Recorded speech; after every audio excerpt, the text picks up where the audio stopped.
मैत्री? भैरवी, मैत्रीची भाषा तू तर करूच नकोस. 8 वर्षापूर्वी तू माझ्याबरोबर मैत्रीच्या नावाखाली काय काय केलेस हे मला चांगलंच आठवतंय.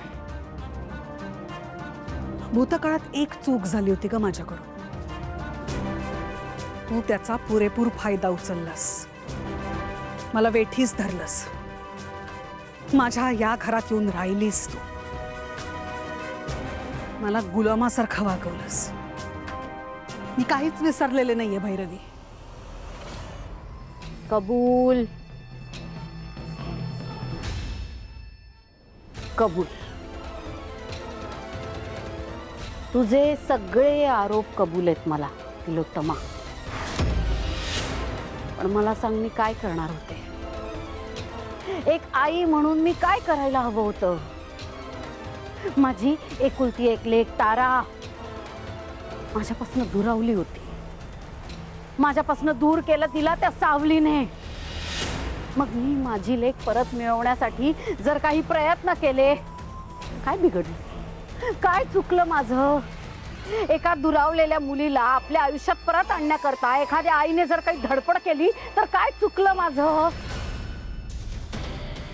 आणि प्रामाणिकपणे सांग तिलोत्तमा, तू काय वेगळं करतेस का?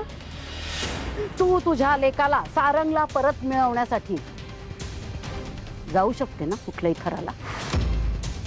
तुझ्या लेकावरनं आठवलं, आत्ता तुझा लेक कुठे सारंग माहितीये का?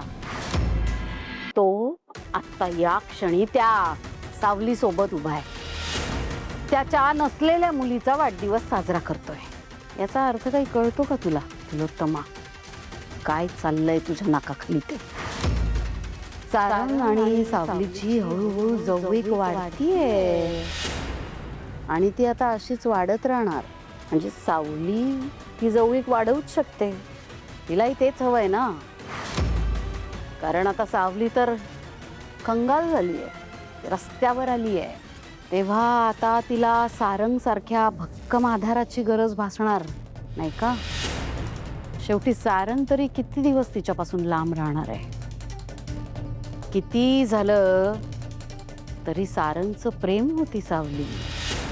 आणि शेवटी सावली सारंगला सोडून गेली होती.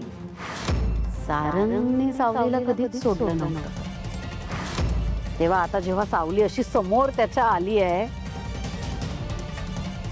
तो का थांबेल स्वतःला?